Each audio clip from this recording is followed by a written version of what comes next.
Hello friends, welcome to your own channel expert 2.0 classes.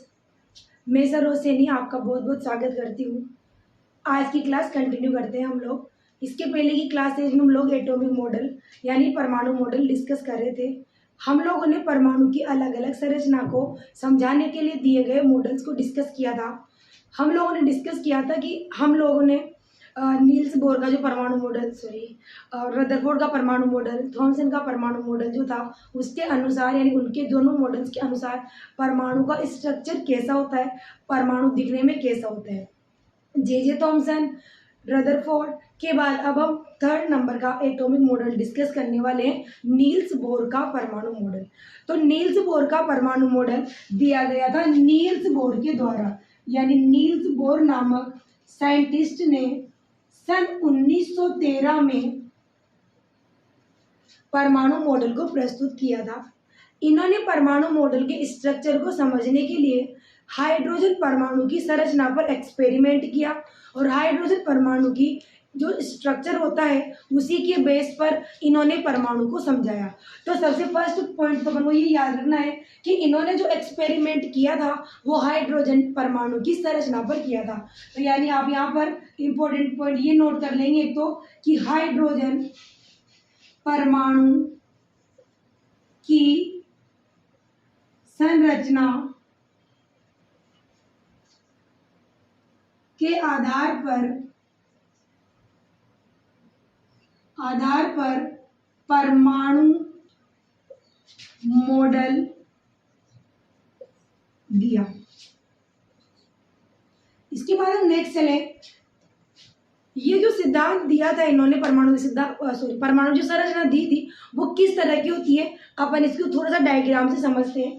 तो Niels Bohr के अनुसार परमाणु की जो संरचना होती है इसमें सेंटर में तो परमाणु का नाभिक होता है और बाहर ये वृत्ताकार कक्षाएं होती है। हम लोगों ने परमाणु का जो स्ट्रक्चर पढ़ा था स्टार्टिंग में, उसमें अपन ने परमाणु की संरचना जो पढ़ी थी वो नील्स बोर के अकॉर्डिंग ही पढ़ी थी। उसमें मैंने आपको समझाया था कि परमाणु की संरचना कुछ इस तरह की होती है, सेंटर में नाभिक होता है और बाहर की वृत्ताकार कक्षाएं होती है जिनके अंदर इलेक्ट्रॉन चक्कर लगाते हैं। तो ये तो होता है परमाणु का नाभिक, न्यूक्लियस।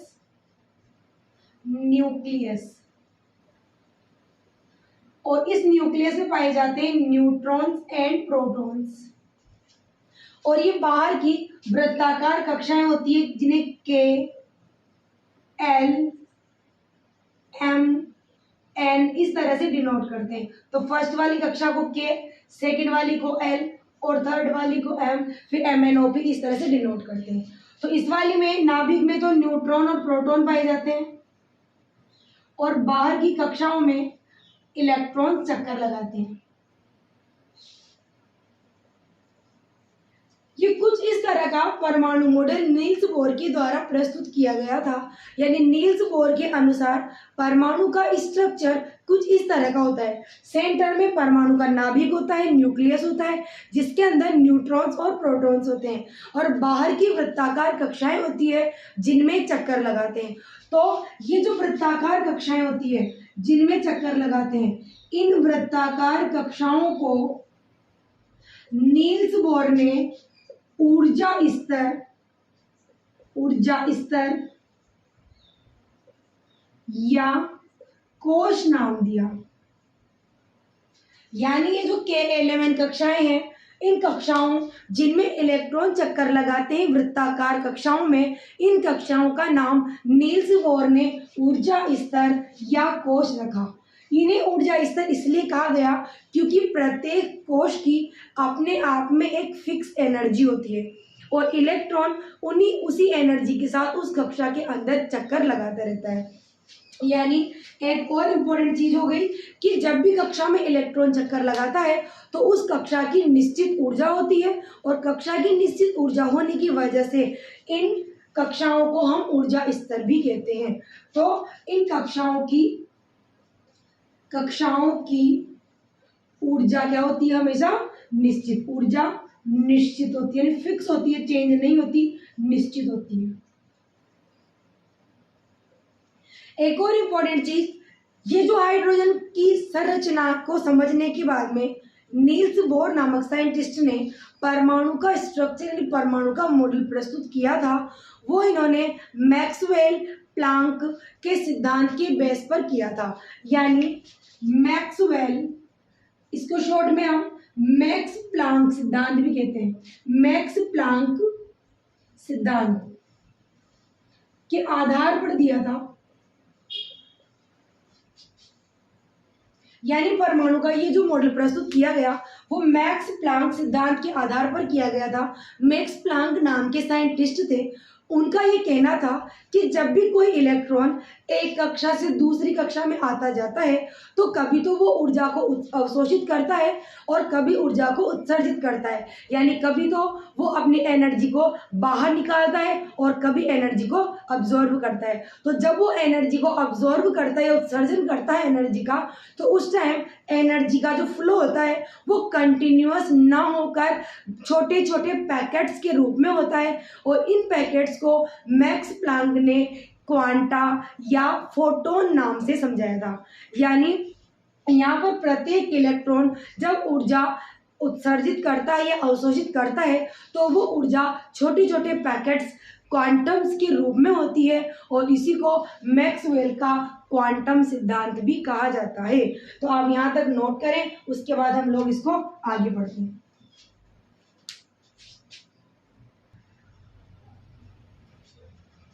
तो चलते हैं हम लोग आगे आगे। आप यहाँ पर मैक्सवेल का क्वांटम सिद्धांत कर लेना, इसको मैक्सवेल का क्वांटम सिद्धांत। क्वांटम सिद्धांत में आपको अलग से नोट करवा दूंगी क्या होता है। हम ये जैसे टॉपिक खत्म होगा तो मैक्सवेल का क्वांटम सिद्धांत भी अलग से पढ़ लेंगे, ताकि अपन को ये भी समझ में जाए कि जो क्वांटम्स होते हैं, जो इन्होंने क्वांटा के बारे में बताया था, वो क्या चीज होती है। चलो हम आगे चलते हैं। इसके बाद नील्स बोर के परमाणु मॉडल में ये कुछ चीजें थी जो हमने समझ ली है कि परमाणु की संरचना कुछ इस तरह से होती है। और ये जो संरचना दी गई थी ये हाइड्रोजन परमाणु के स्ट्रक्चर को स्टडी करके दी गई थी, जिसमें इन्होंने मैक्सवेल के क्वांटम सिद्धांत को भी पूरी तरह से फॉलो किया था। यानी क्वांटम्स यानी ऊर्जा पैकेट्स के रूप में होती है। तो ये कुछ चीजें हमने सीख ली। अब लोग आगे चलते हैं नेक्स्ट पॉइंट की ओर। जो परमाणु की कक्षाएं होती है, इन कक्षाओं या कोश को जो 1 2 3 4 डैश होते हैं, इन्हें क्रमशः के एल एम एन से डिनोट करते हैं। यानी जो कक्षाएं होती है परमाणु की, इन कक्षाओं को के L M N dash dash dash से व्यक्त करते हैं। पहली कक्षा को के, दूसरी को एल, तीसरी को एम, चौथी को एन, एन, इसी तरह से कंटिन्यूअसली हम लोग आगे बढ़ते हैं। उसके बाद नेक्स्ट पॉइंट की हम बात करें तो इन कक्षाओं में जो इलेक्ट्रॉन की संख्या होती है वो 12 स्क्वायर के अनुसार भरी जाती है। ये आप लोगों ने जब परमाणु का स्ट्रक्चर स्टार्टिंग में पढ़ा था तब भी मैंने आपको बताया था कि नील्स बोर के अकॉर्डिंग 12 स्क्वायर वाला फॉर्मूला होता है, जिससे अपन 2 8 8 8 इस तरह से इलेक्ट्रॉन बढ़ते हैं। तो यहाँ पर number of electron in any orbit, यानी कक्षाओं में इलेक्ट्रॉनों की संख्या के लिए फॉर्मूला क्या होता है, फॉर्मूला लिख लेंगे यहाँ पर हम 2n स्क्वायर, जहां पर n क्या है, जहां n कक्षा की संख्या, पहली कक्षा के लिए 1 होगा, दूसरी कक्षा के लिए 2 होगा, 3 के लिए 3, इस तरह से। यानी के एल एम एन ओपी जो निकालेंगे आप उनके लिए 1 2 3 यहाँ पर वैल्यू पुट कर देंगे, जो कि हमने पहली कक्षा में ऑलरेडी सीख लिया था। अब हम आगे चलते हैं। जब भी इलेक्ट्रॉन एक ऊर्जा स्तर से दूसरी ऊर्जा स्तर में जाता है तो या तो वो ऊर्जा का विकिरण करता है, यानी ऊर्जा उत्सर्जित करता है, या ऊर्जा को अवशोषित करता है। यानी जब इलेक्ट्रॉन एक ऊर्जा स्तर से दूसरे ऊर्जा स्तर में जाता है तो ऊर्जा का विकिरण को आप उत्सर्जन भी कह सकते हैं, उत्सर्जन या अवशोषण करता है। यानी या तो ऊर्जा मुक्त होगी या वो ऊर्जा को अब्सॉर्ब करेगा, विकिरण या अवशोषण करता है।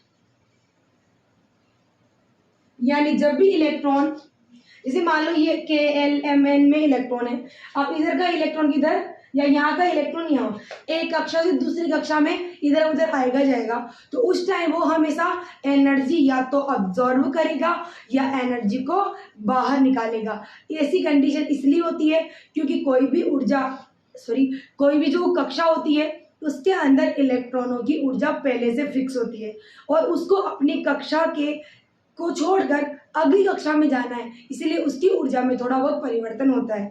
तो हम आगे इसमें ये भी देखेंगे कि ऊर्जा में जो परिवर्तन होता है उस ऊर्जा को हम किस फॉर्मूले से नोट करते हैं। तब तक आप इसको नोट करें, फिर हम नेक्स्ट पॉइंट समझेंगे।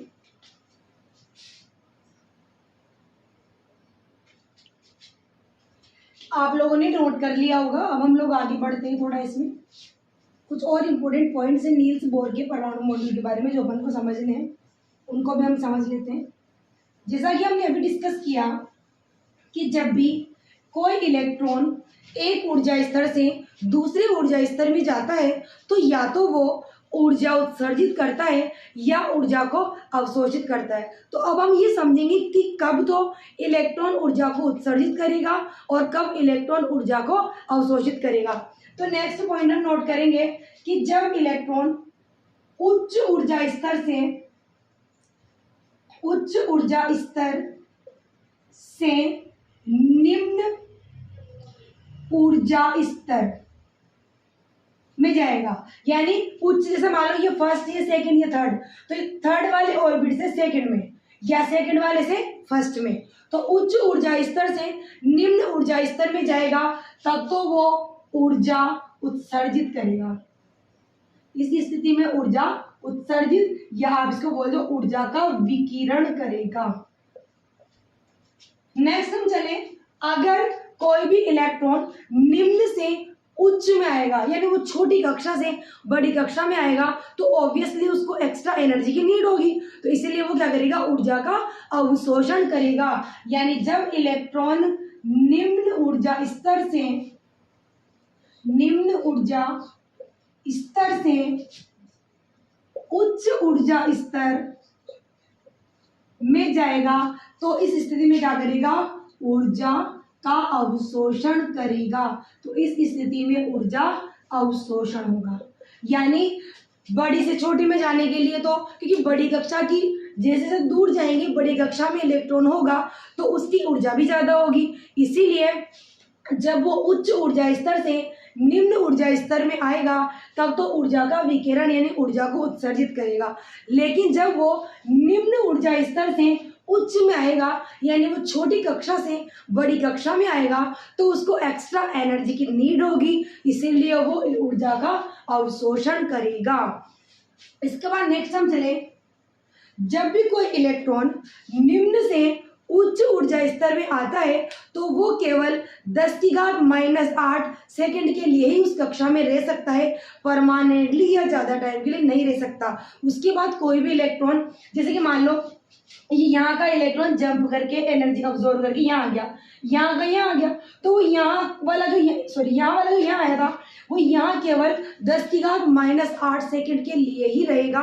उसके बाद वो अपनी ओरिजिनल अवस्था में, ओरिजिनल कक्षा में था उसी के अंदर वापस उत्क्रमित हो जाएगा। यानी उच्च ऊर्जा स्तर में इलेक्ट्रॉन केवल 10⁻⁸ सेकंड के लिए ही रहता है या ठहरता है, लिख सकते हो आप, ठहरता है, फिर वापस निम्न ऊर्जा स्तर में चला जाता है। निम्न ऊर्जा स्तर में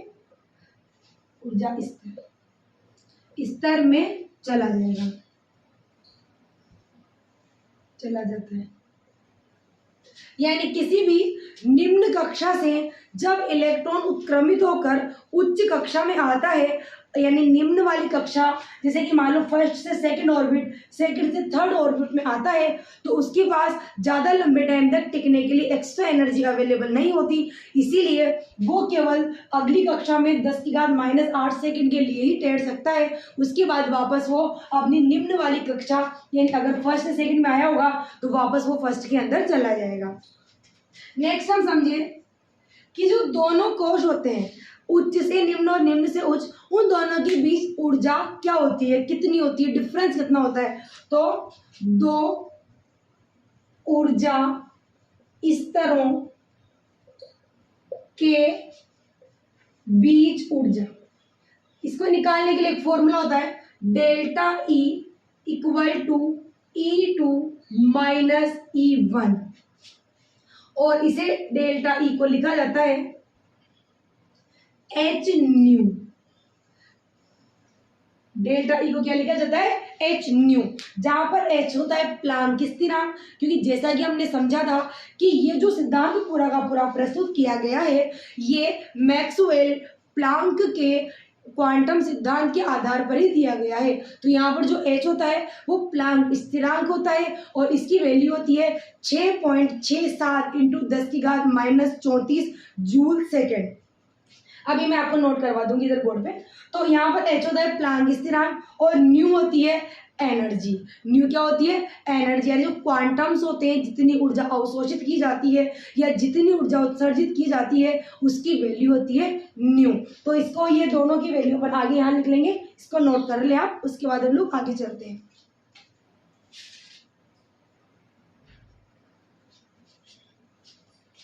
तो हम आगे चलते हैं। अब इस फॉर्मूले को एक बार डिटेल में इधर समझ लेते हैं। एक बार इसमें जो जो दे रखे हैं उनके बारे में भी अपन थोड़ा सा डिटेल में लिख लेते हैं क्या है ये सब, क्योंकि कई बार फॉर्मूले डायरेक्टली एग्जाम में पुट हो जाते हैं, जिससे पूछ लिया जाता है इसमें एच क्या होता है, एच की वैल्यू क्या होती है, ई क्या है। तो हमने पढ़ा कि जो डेल्टा ई होता है, यानी दो ऊर्जा स्तरों के बीच में एनर्जी गैप, एनर्जी डिफरेंस, उसे किससे डिनोट करते हैं, E2 माइनस E1, या इसको यूं भी लिख सकते हैं delta E equal to H nu. ये नॉर्मली फॉर्मूला होता है। तो यहां पर बात करें एच की, एच तो होता है यहाँ पर प्लांक कांस्टेंट, यानी प्लांक स्थिरांक, और इस प्लांक स्थिरांक की वैल्यू होती है 6.67 into 10⁻⁻24 joule second. Joule second. Next हम बात करें न्यू की, तो न्यू होती है अवशोषित या उत्सर्जित ऊर्जा। यानी जैसा कि हमने समझा कि कोई भी परमाणु जब इलेक्ट्रॉन उच्च कक्षा से निम्न में या निम्न कक्षा से उच्च कक्षा में जाता है, तो या तो वो ऊर्जा को अवशोषित करता है या ऊर्जा का विकिरण करता है। तो यहाँ पर जो न्यू है, ये याद है, इसको पढ़ते हैं न्यू, आधा न और यू, न्यू। तो ये जो न्यू होता है, ये अवशोषित की गई या उत्सर्जित की गई ऊर्जा की मात्रा होती है। उसके बाद हम नेक्स्ट चले, E2 क्या है, तो यहाँ पर E2 है उच्च ऊर्जा स्तर की ऊर्जा, उच्च कक्षा या कोश, उच्च कोश की ऊर्जा, और E1 क्या है, निम्न कक्षा की ऊर्जा, निम्न कोश की ऊर्जा। यानी हमें अगर ये पता लगाना हो कि इन दोनों में या इन दोनों में कोई सी भी दो ऊर्जा स्तरों के बीच में एनर्जी लेवल एनर्जी गैप कितना होता है, एनर्जी डिफरेंस क्या होता है, तो delta E equal to E2 minus E1 होता है, जहां पर डेल्टा ई बराबर एच न्यू, यहाँ पर एच तो है प्लांक कांस्टेंट, जिसकी वैल्यू होती है 6.67 इंटू 10⁻⁻34 जूल सेकेंड। न्यू होती है अवशोषित या उत्सर्जित ऊर्जा की मात्रा, E2 होता है उच्च ऊर्जा स्तर की ऊर्जा, और E1 होता है निम्न ऊर्जा स्तर की ऊर्जा। तो ये हो गया हमारा एनर्जी गैप। अब हम नेक्स्ट चले, जब भी इलेक्ट्रॉन किसी कक्षा में चक्कर लगाता है, तो उस कक्षा का कोणीय संवेग, यानी इलेक्ट्रॉन की कक्षा का कोणीय संवेग, क्योंकि यहाँ वृत्ताकार कक्षा है, इसीलिए संवेग के लिए हम कोणीय संवेग यूज करते हैं। तो वो कोणीय संवेग का फॉर्मूला होता है mvr equal to n h/2 पाई। कोणीय संवेग का फॉर्मूला होता है mvr equal to n h/2 पाई, जहां पर m तो होता है भाई mass of electron, mass of electron यानी इलेक्ट्रॉन का द्रव्यमान। v क्या होता है? इलेक्ट्रॉन का वेग, velocity of electron, velocity of electron यानी इलेक्ट्रॉन कक्षा में किस वेग, किस स्पीड, किस वेलोसिटी से चक्कर लगा रहा है। उसके बाद नेक्स्ट हम समझे, इधर लिख देते हैं, यहाँ पर आप इधर नोट कर लेना इसको। आर, आर क्या होती है? कक्षा की त्रिज्या। जिस कक्षा में इलेक्ट्रॉन चक्कर लगाता है उसकी त्रिज्या होती है R, radius of any orbit. जैसे कि आप मान लो इलेक्ट्रॉन इस कक्षा में चक्कर लगा रहा है, तो यहां से यहां तक की जो डिस्टेंस होती है इसी को बोलेंगे रेडियस ऑफ ऑर्बिट। उसके बाद एच, एच तो प्लैंक कांस्टेंट होता है, हमने ऊपर लिख ही लिया। और यहाँ पर एन होता है क्वांटा। एन क्या होता है? क्वांटा आप कह सकते हो या ऊर्जा स्तर कह सकते हो, क्वांटा। इसको इधर छोटा कर लेते हैं हम, यानी क्वांटम संख्या भी कह सकते हैं आप, क्वांटम संख्या। क्वांटम संख्या का मतलब है नंबर ऑफ कक्षा, नंबर ऑफ ऑर्बिट। तो हम एक बार रिपीट कर लेते हैं, किसी भी कक्षा में इलेक्ट्रॉन चक्कर लगाता है तो उसका कोणीय संवेग mvr इक्वल टू nh/2π होता है, जहां पर m मास ऑफ इलेक्ट्रॉन होता है यानी इलेक्ट्रॉन का द्रव्यमान होता है, v इलेक्ट्रॉन का वेग होता है, r कक्षा की त्रिज्या होती है, n क्वांटम संख्या या नंबर ऑफ ऑर्बिट होता है, और इसके अलावा h प्लैंक स्थिरांक से जो आपने भी ऊपर नोट किया, और 2 पाई। पाई आपको याद है, पाई जो होता है, पाई इधर लिख देते हैं, पाई का मान होता है 22/7 या 3.14, ये पाई की वैल्यू होती है। ये आपने मैथ्स के अंदर भी पढ़ी होगी, आप नोट करें। उसके बाद हम लोग देखेंगे नील्स बोर के परमाणु मॉडल की कमियां। ये तो मुख्य पॉइंट्स थे जिन्हें अभिग्रहित भी कहा जाता है। कई बार एग्जाम में पूछा जाता है कि नील्स बोर के परमाणु मॉडल के मुख्य अभिग्रहित में से कोई सा भी दे रखा होता है और कोई सा भी नहीं दे रखा होता, तो आपसे उनमें से राइट या रॉन्ग को चुनना होता है। तो आप ये सारे इंपॉर्टेंट पॉइंट्स जो याद रखें। इसके अलावा हम इसके अंदर जो कमियां रह गई थी वो डिस्कस करेंगे।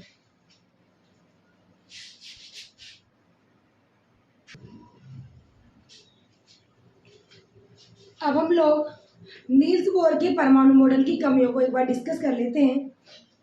नील्स बोर ने वैसे तो जो परमाणु मॉडल दिया था वो बहुत सक्सेसफुल था, और आज के टाइम पे जो आप परमाणु मॉडल पढ़ते हो वो नील्स बोर के अकॉर्डिंग ही पढ़ते हैं।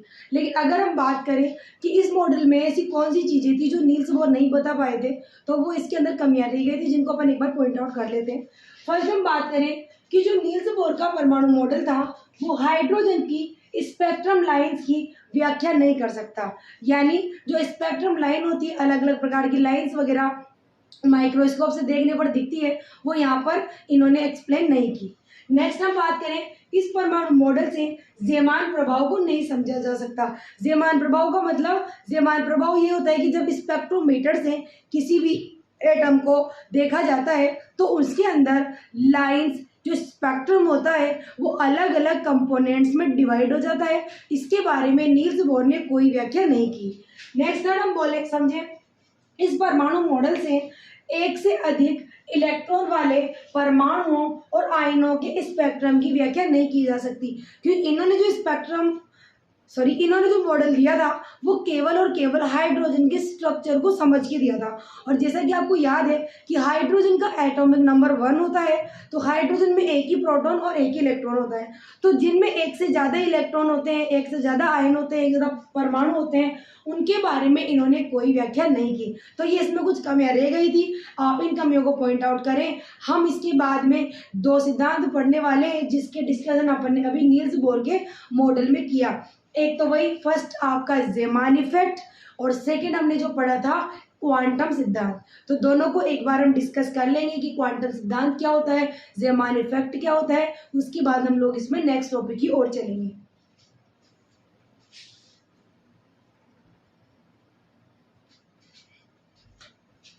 Now start Zeeman effect.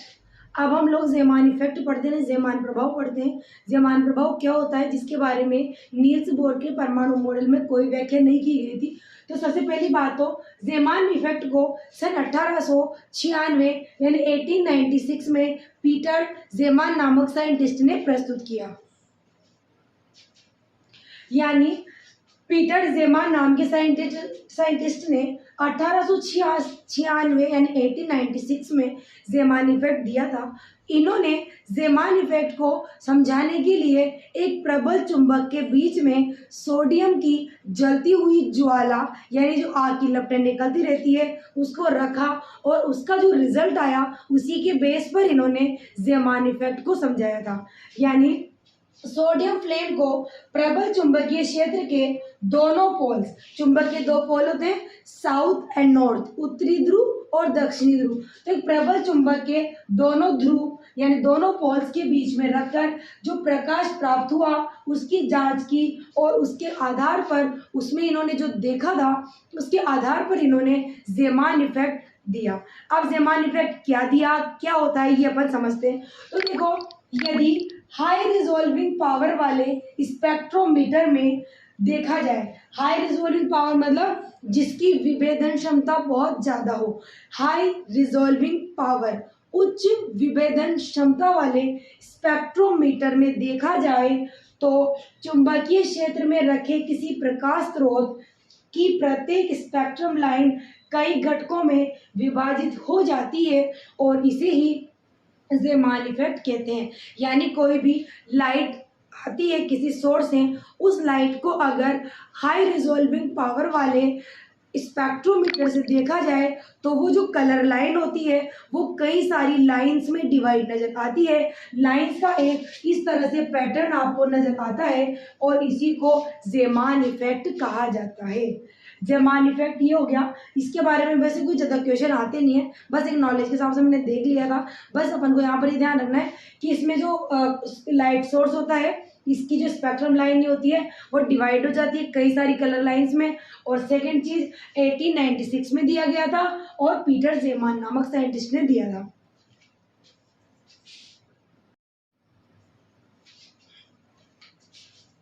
अब हम लोग स्टार्ट करते हैं मैक्सवेल प्लांक का क्वांटम सिद्धांत। सबसे पहले तो मैक्सवेल प्लांक का क्वांटम सिद्धांत दिसंबर 1900 में मैक्सवेल और प्लांक के द्वारा दिया गया था। इसके अनुसार जैसा कि हमने डिस्कस किया कि कोई भी जो पदार्थ होता है, सॉरी जो इलेक्ट्रॉन्स होते हैं वो जो ऊर्जा का विकिरण करते हैं वो कंटिन्यू ना करके और छोटे छोटे ऊर्जा पैकेट्स के रूप में करता है। ऐसा हम लोगों ने नील्स बोर के परमाणु सिद्धांत में समझा था। और जो नील्स बोर का परमाणु सिद्धांत है वो इसी नियम को फॉलो करके दिया गया है। तो इस नियम के अनुसार विद्युत चुंबकीय विकिरणों का उत्सर्जन या अवशोषण, यानी विद्युत चुंबकीय विकिरणों, जैसे अपन ने एनर्जी के बारे में पढ़ा, अवशोषित भी होती है और उत्सर्जित भी होती है, उसी तरह से विद्युत चुंबकीय विकिरणों का उत्सर्जन या अवशोषण सतत यानी कंटिन्यू रेगुलर न होकर छोटे छोटे बंडलों या पैकेट्स के रूप में होता है जिन्हें हम फोटोन या क्वांटा कहते हैं। यही क्वांटम सिद्धांत है। यानी जो विद्युत चुंबकीय विकिरणें होती है उनका जो उत्सर्जन होता है या अवशोषण होता है वो रेगुलर कंटिन्यू एक के बाद नहीं होता, बल्कि वो टुकड़ों में पैकेट्स या बंडल्स के रूप में होता है। और उन ऊर्जा पैकेट्स को बंडल को फोटोन या क्वांटा कहते हैं। इनकी ऊर्जा हमेशा फिक्स रहती है और इनकी ऊर्जा के लिए मैक्सवेल प्लांक ने एक सिद्धांत दिया था, फॉर्मूला दिया था, फोटोन की ऊर्जा E बराबर h न्यू।